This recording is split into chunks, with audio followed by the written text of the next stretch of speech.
तो इस वीडियो में हम डिस्कस करने जा रहे हैं लॉन्ग टाइप क्वेश्चंस। ठीक है। तो पिछली बार हमने MCQ short type very short type discuss किए। तो यहाँ पर हम कंसेप्ट ले रहे हैं प्रोग्रामिंग क्या होता है और प्रोग्रामिंग किस चीज़ की बनी हुई होती है, the what constitutes the programming language. जैसे मैंने शॉर्ट टाइप वेरी शॉर्ट में आपको थोड़ा थोड़ा समझाया था, तो यहाँ पर डिस्कस करने जा रहे हैं प्रोग्रामिंग लैंग्वेज क्या होती है।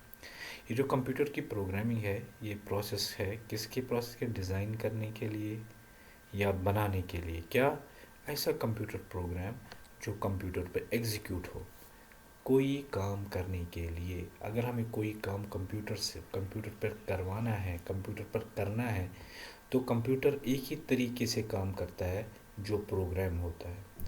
प्रोग्राम कंप्यूटर के अंदर एग्जीक्यूट होता है, फिर हमारा कोई भी काम या मकसद जो होता है वो एग्जीक्यूट होता है। सो कंप्यूटर प्रोग्रामिंग ये प्रोसेस है designing and building of executable computer program. फिर एग्जीक्यूटिव कोड वो होता है, प्रोग्राम वो होता है जो कंप्यूटर के अंदर एग्जीक्यूट होता है और हमारा पर्टिकुलर या स्पेसिफिक काम हमारा हो जाता है। ठीक है। जैसे सिंपलेस्ट में आपने कैलकुलेटर चलाया, तो कैलकुलेटर का प्रोग्राम आप चला रहे हैं, तो कैलकुलेटर के जितने भी फंक्शंस हैं हम वहाँ से एग्जीक्यूट करा रहे हैं। प्लस माइनस डिवीजन जो भी है वो सारी के ऑपरेशंस हम करवा रहे हैं। सो प्रोग्रामर्स जो ये बनाने वाले होते हैं, कंप्यूटर प्रोग्रामिंग जो होती है वो बनाने वाले जो प्रोग्राम बनाते हैं उनको हम बोलते हैं programmers. Programmers use programming language. तो जो प्रोग्रामिंग जिसको आती है वो प्रोग्रामिंग लैंग्वेज इस्तेमाल करे, जैसे आपने पाइथन का इस्तेमाल किया या बहुत सारे को और भी है जिससे हम प्रोग्राम लिखते हैं। सो प्रोग्रामर्स क्या करते हैं, एक कंप्यूटर प्रोग्रामिंग लैंग्वेज का इस्तेमाल करके प्रोग्राम बनाते हैं। ठीक है। Computers are very good at following instructions but they can not only do what they are told. ठीक है। कंप्यूटर बहुत सारे इंस्ट्रक्शन को एग्जीक्यूट करता है, लेकिन वो वही काम करेगा जो कंप्यूटर प्रोग्राम के ज़रिए में उसमें डाला जाता है। तो जो कंप्यूटर प्रोग्राम के अंदर डाला जाता है प्रोग्रामिंग के ज़रिए से, तो वही कोड वो एग्जीक्यूट करता है। उसकी कैपेबिलिटीज़ बहुत होती है, लेकिन जो प्रोग्राम के अंदर हमें टास्क्स दिए गए हैं वही टास्क्स खाली वो एग्जीक्यूट करता है। Programmers use this to their advantage by writing code that tells the computer exactly what to do step by step. So program क्या करते हैं, कंप्यूटर प्रोग्रामिंग में कोड लिखते हैं जो से बताते हैं कंप्यूटर को आपको क्या करना है, और स्टेप बाय स्टेप भी बोलते हैं आपको क्या क्या करना है, पहले क्या करना है उसके बाद क्या करना है। ये सब चीज़ें एक प्रोग्रामिंग में होता है जो प्रोग्रामर लिखता है। So programming is used to create all sorts of software from simple websites to complex operating systems. सहल से आसान प्रोग्रामिंग, डिफ़िकल्ट प्रोग्रामिंग, वो सब के सब प्रोग्राम में ये प्रोग्रामिंग करके देता है। It's also use to control robots. Robots में जैसे पाइथन का प्रोग्राम लिख सकते हैं जिसके ज़रिए हम मशीन को कंट्रोल कर सकते हैं। सो प्रोग्रामिंग के ही ज़रिए से हम इस सारी चीज़ का, तो प्रोग्रामिंग में क्या होता है, हम प्रोग्राम्स डेवलप करते हैं या लिखते हैं किसी वेबसाइट के लिए, किसी सॉफ्टवेयर के लिए, या फॉर एग्जांपल रोबोट को चलाने के लिए भी प्रोग्रामिंग में से प्रोग्राम लिखा जाता है। A computer programming is a formal language that is use to write program. इसका मेन मकसद क्या है, प्रोग्राम को लिखना। That can executed by the, जिसको कौन एग्जीक्यूट करेगा, एक कंप्यूटर। ठीक है। तो programming language are based on different paradigms such as imperative, functional and object oriented. हमारे जो प्रोग्रामिंग लैंग्वेज है वो तीन किस्म के तरीके होते हैं। एक तो इम्पेरेटिव होते हैं जिससे हम को जो हमारा लाइन बाय लाइन कोड है उससे लिखा जाता है, या फंक्शन पे किसी फंक्शन जो हमें चाहिए उसके बेस पे हम लिखते हैं, या ऑब्जेक्ट। ऑब्जेक्ट हो गया एक पर्टिकुलर, जैसे human being is an object, जैसे रोबोट इज़ एन ऑब्जेक्ट। तो रोबोट के अंदर बहुत सारे प्रोग्राम लिखे जाते हैं, सेंस करने के लिए, वॉक करने के लिए, पिकअप करने के लिए, आगे जाने के लिए, पीछे जाने के लिए। तो हम प्रोग्राम स्टेप बाय स्टेप भी लिख सकते हैं, दैट्स कॉल्ड इम्पेरेटिव। या किसी फंक्शन जैसे स्क्वायर रूट निकालना, कोई और चीज़ निकालना, किसी पर्टिकुलर फंक्शन के लिए भी प्रोग्राम लिख सकते हैं। या एज ए ऑब्जेक्ट, जिसको हम ऑब्जेक्ट और या पूरे ने रोबोट के लिए प्रोग्राम भी लिख सकते हैं। ये तीनों तरीके से हम प्रोग्रामिंग लिख सकते हैं। सो क्या इस प्रोग्राम में क्या फीचर्स है, क्या इसमें सिंटैक्स हमें डिफाइन करना होता है, सिमेंटिक्स पाई है, वेरिएबल्स एंड डेटा टाइप्स इसके अंदर होते हैं, कंट्रोल फ्लो, ठीक है। कंट्रोल फ्लो हो गया जिसमें इफ़ कंडीशन है या लूप्स है आपके पास, फंक्शंस या दूसरे जैसे फंक्शंस बहुत सारे होते हैं, इसमें वो चीज़ हम होता है। इसके अंदर इनबिल्ट प्रोग्रामिंग लिखी होती है, वो पहले ही प्रोग्राम के अंदर प्रोग्राम कंपोनेंट्स लिखे जाते हैं, फिर हम उसको इस्तेमाल करते हैं अपने हिसाब से। So you have the APIs जो पहले ही वहाँ पर होती है, या लाइब्रेरी होती है जिसमें प्रोग्राम प्री रिटन होते हैं, मतलब पहले ही लिखे होते हैं। So let's go one by one. Syntax programming language is set of rules that define how code should be written। कैसे हमें कोड लिखना चाहिए प्रोग्रामिंग लैंग्वेज में, उसके लिए हम डिफाइन करते हैं उस लैंग्वेज का सिंटैक्स। ठीक है। तो जिसमें कीवर्ड का इस्तेमाल होता है, ऑपरेटर का इस्तेमाल होता है, और बहुत सारे सिम्बल्स जिसको हम इस्तेमाल करते हैं लिखने में। उसके बाद syntax, sorry semantics. Semantics of A programming language is the meaning of the code. जो आप कर रहे हैं उसका मतलब क्या है। जैसे किसी जगह आपने प्लस लगाया, इसका मतलब है एडिशन करना, या आपने स्टार लगाया, उसका मतलब है मल्टीप्लिकेशन। तो this is what we call the semantics. उसका मतलब, प्रोग्राम का मतलब क्या आउटपुट कम आना चाहिए, that's called semantic. So programming language में सिमेंटिक भी डिसाइड किया जाता है। इसके अंदर हम वेरिएबल्स का इस्तेमाल करते हैं, जिसमें हम वैल्यू को कोई भी कैलकुलेशन कर सकते हैं by using the variable.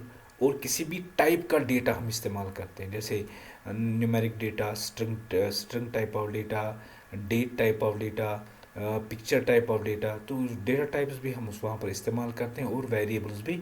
Variable के अंदर जैसे a is equal to 10, a is a variable that holds the value 10। तो वैल्यू हम किसी भी वेरिएबल में डाल सकते हैं।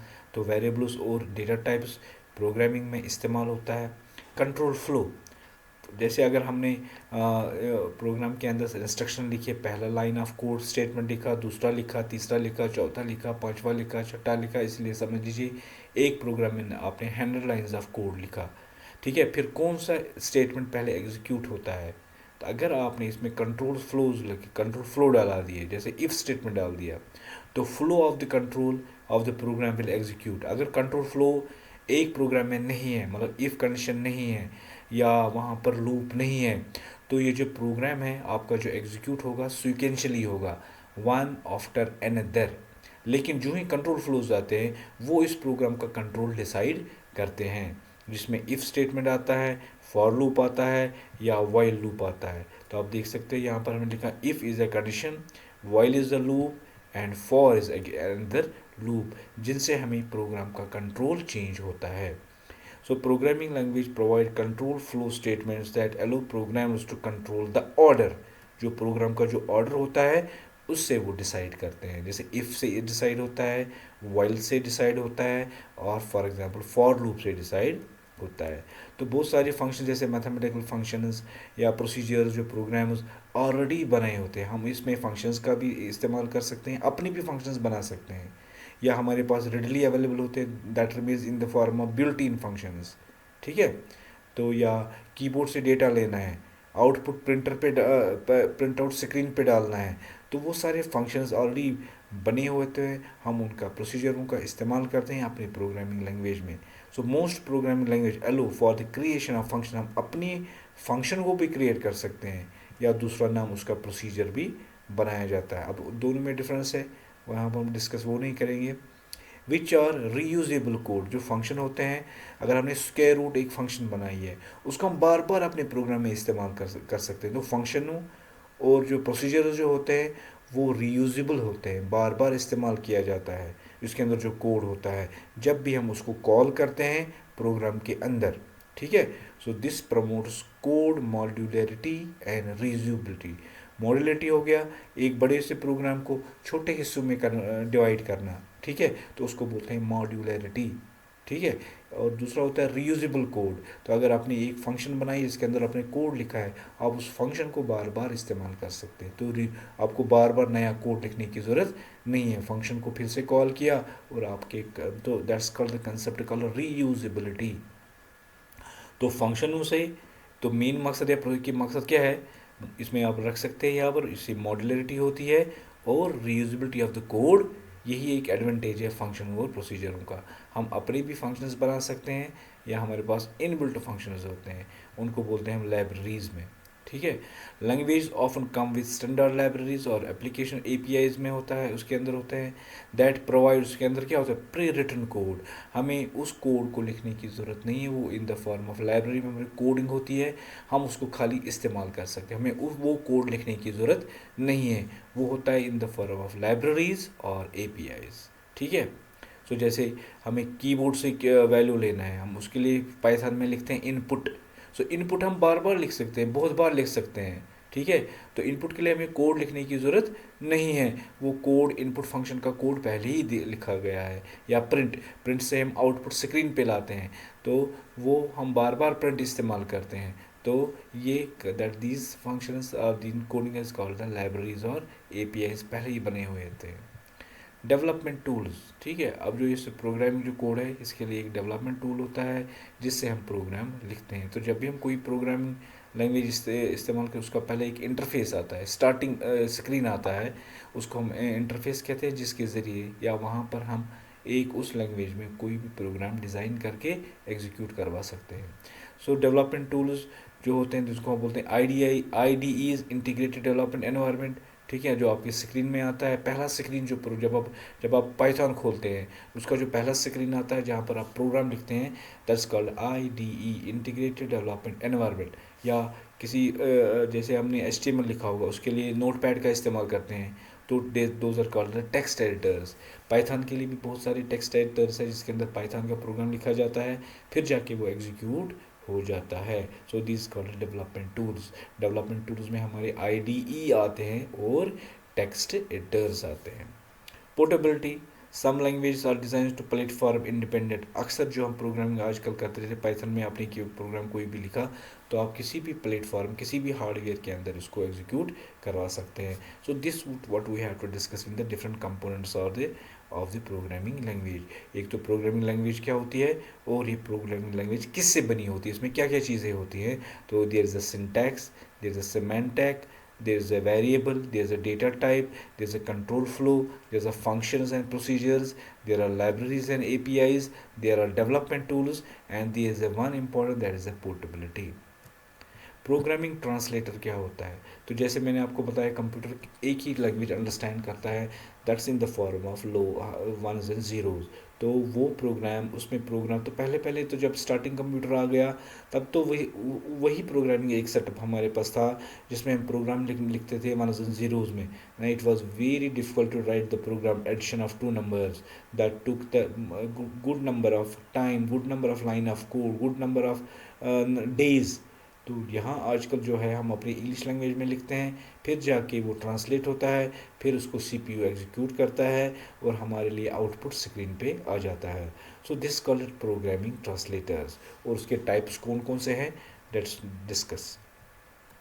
सो programming translator also known as simply translator, उसको क्या कहा जाता है, एक ट्रांसलेटर है, एक सॉफ्टवेयर टूल है या प्रोग्राम है, जो क्या करता है, जो हमारी इंग्लिश लैंग्वेज, जिसको हम बोलते हैं सोर्स कोड। सोर्स कोड हो गया प्रोग्राम का एक्चुअल कोड। जैसे पाइथन में हमने स्टार्ट किया, लाइन 1 लिखी, लाइन 2 लिखा, लाइन 3 लिखा, तो प्रोग्राम के अंदर जो हमने कोड लिखा, उसको हम बोलते हैं सोर्स कोड। फिर जाके जो हो वो हम लिखते हैं किस लैंग्वेज में, हाई लेवल लैंग्वेज में। अब देखो पाइथन में जो भी हमने प्रोग्राम लिखा था, वो हाई लेवल लैंग्वेज में था। फिर जब इसको हम रन करते हैं, प्रोग्राम को रन करते हैं, इसके बैकग्राउंड में एक ट्रांसलेटर होता है, ठीक है, उसको ट्रांसलेट करता है मशीन रीडेबल कोड में, that's in the form of ones and zeros. तो जो पाइथन का हमने कोड लिखा, वो पहले कन्वर्ट किस में होता है, वंस एंड ज़ीरोज़, जो जिसको हम यूजुअली क्या कहते हैं, बाइनरी कोड या मशीन कोड भी कहते हैं। सो दैट गेट्स एग्जीक्यूटेड, तो CPU उसको एग्जीक्यूट करता है, क्योंकि CPU की एक ही लैंग्वेज है, that is the machine language और binary language which is written in the form of ones and zeros. तो जो हमने पाइथन में कोड लिखा है, वो पहले वंस एंड ज़ीरोज़ में कन्वर्ट होता है। कैसे कन्वर्ट होता है, इस प्रोग्रामिंग के अंदर, इस वहाँ पर जो है हमारे पास सेटअप है, उसके अंदर ट्रांसलेटर होता है। वो क्या आपका कोड लेता है, उसको वंस एंड ज़ीरोज़ में ट्रांसलेट करता है, फिर जाके CPU उसको एग्जीक्यूट करता है। So translators play a crucial role in the software development by bridging the gap between the programmer's code and the computer hardware. जो गैप, क्योंकि कंप्यूटर को एक तरह की लैंग्वेज समझ में आती है, तो हम तो दूसरे लैंग्वेज में लिखते हैं। तो ये जो मसला हमारे पास था, प्रोग्रामरों का जो मसला था, और हार्डवेयर का जो मसला है इनको जो पूरा सॉल्व कर दिया है किसने, ट्रांसलेटर्स ने। वो क्या करता है, प्रोग्रामर का कोड लेता है और मशीन कोड में कन्वर्ट करता है। फिर जब मशीन कोड उसको एग्जीक्यूट करता है फिर वो रिज़ल्ट तैयार करता है। फिर जो रिज़ल्ट है वापस जो है यही ट्रांसलेटर बाइनरी कोड में हमारे स्क्रीन पे इंग्लिश फॉर्म में लाता है, दैट्स हाई लेवल लैंग्वेज में लाता है। सो ये जो ट्रांसलेटर्स होते हैं वो हाई लेवल लैंग्वेज को लेते हैं और लो लेवल में ट्रांसलेट करते हैं, फिर लो लेवल से वापस इंग्लिश में कन्वर्ट करते हैं। So this is the task of the translators. ठीक है, सो that was about the translators. तो कौन कौन से हमारे पास है, हमारे पास 3 किस्म के ट्रांसलेटर्स हैं। So compiler, compiler is a translator that executes the whole program at once and then get executed. उसके एग्जांपल है हमारे पास सी लैंग्वेज है, सी प्लस प्लस लैंग्वेज है, तो या फोर्ट्रान। इन तीनों में क्या एक एग्जांपल्स है जिनमें कंपाइलर का इस्तेमाल होता था। उसके बाद इंटरप्रेटर जो है वो क्या करता है, वो भी ट्रांसलेट ही करता है, लेकिन वो क्या करता है लाइन बाय लाइन। तो वहाँ आपने देखा entire program, entire source code convert करता है, लेकिन यहाँ पर क्या करता है लाइन बाय लाइन और स्टेटमेंट बाय स्टेटमेंट। ठीक है, तो उसके बाद क्या होता है, ये एग्जीक्यूशन को फॉर्म में आता है, फिर जाके उसके बाद ये हमारे सीपीयू इसको एग्जीक्यूट करता है। तो बहुत सारी लैंग्वेजेस है जिसमें इंटरप्रेटर का इस्तेमाल है। तो जैसे हमारा पाइथन है या जावास्क्रिप्ट है या रूबी है, ये तीनों के तीनों इंटरप्रेटर्स इस्तेमाल करते हैं। उसके बाद असेंबलर है। तो जब हमारा लो लेवल लैंग्वेज को प्रोग्राम थी 1.0, जो पहले पहले सिस्टम आ गए, उस ज़माने में क्या हुआ कि वहाँ पर वो डिफ़िकल्ट था 1.0 में प्रोग्राम लिखा। तो बहुत सारों ने एक नया जो असेंबलर है जो लेवल लैंग्वेज को ट्रांसलेट करता है। It converts assembly language into the machine code. Machine code क्या होता है, वो 1.0 में होता है, और असेंबली कोड क्या होता है, वो कोडेड फॉर्म में लिखा जाता था। अब नहीं इस्तेमाल होता है, अब तो कंपाइलर इंटरप्रेटर या दोनों इस्तेमाल होते हैं, इनका हाइब्रिड फॉर्म भी अवेलेबल है। तो असेंबलर उसमें ज़माने में बनाया गया था जिसमें प्रोग्राम को आसान करने के लिए कोडिंग लिखी गई। ठीक है, जैसे ADD एड, ऐड का मतलब होता है हमारे लिए एडिशन करना। तो वो हम यहाँ पर कोड लिखते थे ऐड, तो इंटरनली वो 1.0 में कोड होता था एग्जीक्यूट। तो एक कन्वर्जन जो हमारे लिए आसानी होगी प्रोग्राम लिखने में, दैट वाज द असेंबलर। इसको निमोनिक लैंग्वेज भी कहा जाता है, लेकिन ये लो लेवल लैंग्वेज ही है। तो बेसिकली हमारे पास 2 किस्म की लैंग्वेज है, एक तो हो गया लो लेवल, दूसरा होता है हाई लेवल। तो Python is a high level, C is a high level, क्योंकि जो प्रोग्रामिंग लैंग्वेज हो है जिसमें हम इंग्लिश में लिखते हैं उसको हम बोलते हैं हाई लेवल लैंग्वेज। तो प्रोग्रामिंग ट्रांसलेटर्स बहुत सारे हमारे पास है, एग्जाम्पल्स उसके यहाँ पर है। तो हमारे पास है GCC या जावा कंपाइलर है, या टाइप स्क्रिप्ट कंपाइलर है, या बेबल है। ठीक है, ये बेबल एक ट्रांसलेटर है, ये ESO या ES5, ये टू रिएक्ट टू जावास्क्रिप्ट, उसको जावास्क्रिप्ट में कन्वर्ट करता है। So these are the examples of word, इसमें C and C plus plus, objective C and other language में कंपाइलर का इस्तेमाल होता है। जावा कंपाइलर क्या करता है, वो मिडिल लेवल कोड इस्तेमाल करता है जिसको हम बोलते हैं बाइट लेवल, फिर जाके वो एग्जीक्यूट करता है। तो वो डायरेक्टली 1.0 में नहीं कन्वर्ट करता है। ये जो जावास्क्रिप्ट का कंपाइलर है ये डायरेक्टली उसको 1.0 में नहीं कन्वर्ट करता है, बल्कि GCC क्या करता है, वो कोड जो आपने लिखा उसको लो लेवल कोड में एग्जीक्यूट करता है, लेकिन ये डायरेक्टली उसको लो लेवल में। So it that's why it's called the Java byte code. ठीक है, जेट्स। ठीक है, उसके बाद टाइप स्क्रिप्ट कंपाइलर है, ये कन्वर्ट करता है TypeScript code to JavaScript. जो भी आपने कोड स्क्रिप्ट लैंग्वेज में लिखा होगा वो इसको जावा स्क्रिप्ट कोड में कन्वर्ट। तो जावा स्क्रिप्ट में जावा स्क्रिप्ट का इस्तेमाल किया, तो सी प्लस प्लस या ऑब्जेक्टिव सी में GCC का कंपाइलर इस्तेमाल किया गया। बेबल और भी बहुत सारे हैं, they are one of the examples जो इसमें इस्तेमाल होते हैं। So that was regarding that question. अच्छा, अब ये जो सेम क्वेश्चन जो ऊपर हमने पढ़ा प्रोग्रामिंग लैंग्वेज क्या होती है, लेकिन इसमें डिफरेंट टाइप का सॉल्यूशन, लो लेवल लैंग्वेज और हाई लेवल लैंग्वेज क्या होती है। लो लेवल लैंग्वेज वो language that's written in the form of 1.0।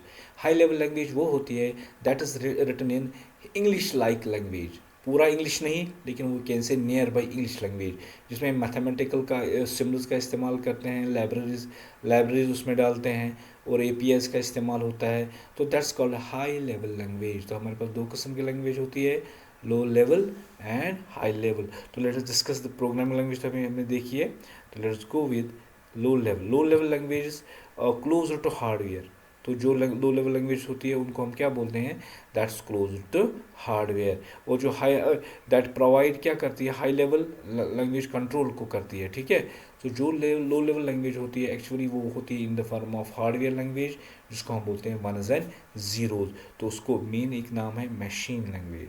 Machine language वो होती है जो मशीन लैंग्वेज में लोवेस्ट लेवल की प्रोग्रामिंग होती है, जिसमें एक्चुअली हमारा प्रोग्राम बाइनरी कोड में कन्वर्ट होता है, फिर जाके सीपीयू उसको एग्जीक्यूट करता है। उसके बाद असेंबलर लैंग्वेज हमारे पास होती है। असेंबली लैंग्वेज वो होती है जो मशीन लैंग्वेज से एक स्टेप आगे है, जो हमारी कन्वीनियंस के लिए है। वरना असेंबली लैंग्वेज भी से उसको कंप्यूटर एग्जीक्यूट नहीं करता है। कंप्यूटर एक ही लैंग्वेज एग्जीक्यूट करता है, बाइट बाइट कोड एग्जीक्यूट करता है या लो लेवल कोड एग्जीक्यूट करता है। तो जब हमने असेंबली लैंग्वेज बनाई थी, निमोनिक कोड वाली बनाई, जैसे मैंने आपको बताया, जिसमें हम ADD for add, so mnemonic codes का इस्तेमाल होता है, SUB फॉर सब्ट्रैक्ट। तो वो क्या होता था, असेंबली लैंग्वेज वो पहले लो लेवल लैंग्वेज में कन्वर्ट होती है, फिर जाके एग्जीक्यूट होती है। सो असेंबली लैंग्वेज ये एक स्टेप आगे है मशीन लैंग्वेज से, एंड कंसिडर्ड इसको भी हम लो लेवल प्रोग्रामिंग कहा जाता है। इसमें इसके अंदर क्या इस्तेमाल किया जाता है, निमोनिक कोड्स, जैसे ADD for addition, SUB for subtraction, MULT for multiplication, DIV for division. तो इस तरह निमोनिक कोड्स क्रिएट किए गए थे for different operations, that's why it's called the low level language. And symbols to present the CPU instructions. तो इसके अंदर जो सिम्बल्स लिखे गए, जैसे ऐड फॉर CPU के लिए क्या है, वो एडिशन के लिए, सब SUB तो CPU के लिए वो सब्ट्रैक्शन, DIV दैट CPU के लिए वो डिवीजन है। तो इस तरह इसमें कोडिंग लिखी जाती है जो नियर बाई मशीन लैंग्वेज होती है, या क्या बोलते हैं, इन बाइनरी लैंग्वेज के नज़दीक होती है एक लैंग्वेज, जिसको हम क्या बोलते हैं, assembly language. That's also called the mnemonic language और mnemonic coding. Assembly language programs are specific to particular CPU। एक हार्डवेयर की एक असेंबली लैंग्वेज होती है। वही प्रोग्राम जो हमने एक हार्डवेयर में असेंबल प्रोग्राम लिखा, वो प्रोग्राम दूसरे हार्डवेयर में नहीं चलेगा। जैसे हमारा CPU होता है कोर 1, कोर 2, कोर 3। अगर हमने कोर 1 के लिए असेंबली प्रोग्राम लिखा, तो वो कोर 2 या i3 का प्रोग्राम i4 में नहीं चलेगा, i4 का i5 में नहीं चलेगा। तो असेंबली लैंग्वेज को इसलिए लो लेवल लैंग्वेज कहा जाता है, क्योंकि ये हार्डवेयर ओरिएंटेड प्रोग्राम लिखा जाता है। So this was regarding your assembly language. उसके बाद हाई लेवल लैंग्वेज आ गई। और भी बहुत टाइप्स लैंग्वेज है, but these are the basic 3 types of languages जिसको हम हाई लेवल लैंग्वेज कहते हैं। तो ये प्लेटफॉर्म इंडिपेंडेंट होती है, हार्डवेयर पे डिपेंडेंट नहीं होती। जैसे असेंबली लैंग्वेज या मशीन लैंग्वेज हमेशा हार्डवेयर पे डिपेंड होती है। लेकिन उसके बाद हाई लेवल लैंग्वेज आई, जिसमें हम प्रोग्राम लिखते हैं, जैसे हम इंग्लिश करते हैं, आपस में कम्युनिकेट करते हैं, तो वैसे ही यहाँ पर प्रोग्रामिंग लिखी जाती है। सो ये जो हाई लेवल लैंग्वेज होती है, ये हार्डवेयर के साथ कभी डिपेंड नहीं होती है। जैसे मैंने आपको बताया लो लेवल में, जिसमें बाइनरी कोडिंग या मशीन कोडिंग लिखी जाती है, वो हमेशा किस पे डिपेंड होती है, आपका हार्डवेयर का आर्किटेक्ट कैसा है, कैसे वो लिखा जाए, तो इस पे वो डिपेंडेंस नहीं है। तो high level programming language are those language which are near by user friendly, which are written in high level language just like English language. तो वो नियर बाई हमारी नेचुरल लैंग्वेज जो होती है, जो हमें समझ में आती है, उस लैंग्वेज में लिखा जाता है। That's why is called the high level language. लेकिन high level language directly execute नहीं होती है, उसके बैकग्राउंड में ट्रांसलेटर्स चाहिए। इसी तरह असेंबली लैंग्वेज में भी एक ट्रांसलेटर होता था, जिसको असेंबलर कहते हैं। तो यहाँ पर जो हमारा ट्रांसलेटर होता है, उसको हम कंपाइलर या इंटरप्रेटर कहते हैं। So high level programming language are design to be the more friendly, abstracting away many of the complexities। जो हमारी सख्तियाँ थी लो लेवल में, क्योंकि हमें जो प्रोग्राम लिखना था वो हमेशा वंस एंड ज़ीरोज़ में लिखना था, and that was difficult to write. वो सारी खामियाँ, वो सारी एब्स्ट्रैक्ट ख़त्म हो गई, किससे, हाई लेवल लैंग्वेज से। हाई लेवल लैंग्वेज से हम इजीली प्रोग्राम डिज़ाइन कर सकते हैं और इजीली लिख सकते हैं, और हार्डवेयर की इंफॉर्मेशन हमें चाहिए नहीं। तो अगर हम लो लेवल प्रोग्राम लिखते हैं तो हमें भी पूरी हार्डवेयर की नॉलेज होनी चाहिए, लेकिन हाई लेवल में हार्डवेयर की नॉलेज की ज़रूरत नहीं है, एकदम ज़रूरत नहीं है। They offer a high level abstraction, making it easier to programmers to write the code efficiently. तो हाई लेवल में अच्छी तरह से एब्स्ट्रैक्शन होती है, we can write the programs very well, क्योंकि इंग्लिश लैंग्वेज हमारी नेशनल लैंग्वेज है, उसमें हम आसानी से प्रोग्राम लिख सकते हैं। हमें हार्डवेयर की एकदम इंफॉर्मेशन की ज़रूरत नहीं होती। हार्डवेयर पीछे में क्या है, इट डजेंट मैटर, वो सारा कुछ खुद देखती है program, high level programming language. तो एग्जाम्पल्स क्या है, जैसे हमारे पास पाइथन है, जावा है, सी प्लस प्लस या सी हैश या सी शार्प है। तो these are the examples of what programming, high level programming language. तो अक्सर क्वेश्चन में बोर्ड में पूछा जाता है डिफरेंशिएट एल्गोरिदम क्या होता है, सीडो कोड क्या होता है और फ्लो चार्ट क्या होते हैं। ठीक है, तो जब हम एल्गोरिदम लिखते हैं, sequence of instructions use to solve a problem, अगर हमारे पास कोई एक प्रॉब्लम होती है, उसको हम उसकी जो सीक्वेंस होती है वो लिखा जाता है एल्गोरिथम। एल्गोरिथम क्या होता है, step by step solution of any problem.